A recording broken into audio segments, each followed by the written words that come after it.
আসসালামু আলাইকুম গাইস, আশা করি ভালো আছেন, সুস্থ আছেন।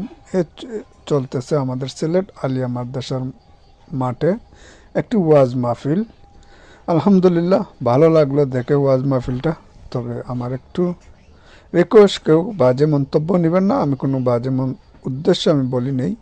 এই যে ওয়াজ মাহফিলের আপনারা মাইকগুলা ফিটিং করেছেন চুয়াট্টা পয়েন্ট থেকে রিকে বাজার পর্যন্ত, প্রত্যেকটা ফিলারে দুইটি মাইক করে দিয়েছেন।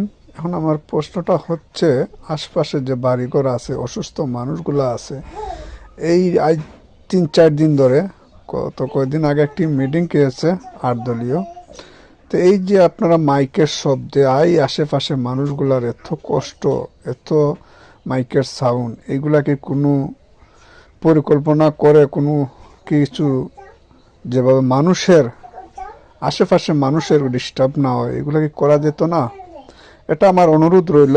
আপনাদের ওয়াজ মাহফিলের যে কমিটি আছেন, আপনারা এগুলো নিয়ে একটু চিন্তা ভাবনা করবেন, যাতে ওয়াজ মাহফিলগুলো করেন, দিনের ইসলাম প্রচার করতেন, আপনারা করেন, আমরাও চাই আপনারা করেন। কিন্তু এই আল্লাহর নাম প্রচার করতে গিয়ে, দিনের দাওয়াত দিতে গিয়ে মানুষের বিরক্তকর অসহ্য যন্ত্রণায় চাউনগুলোর ব্যাপারে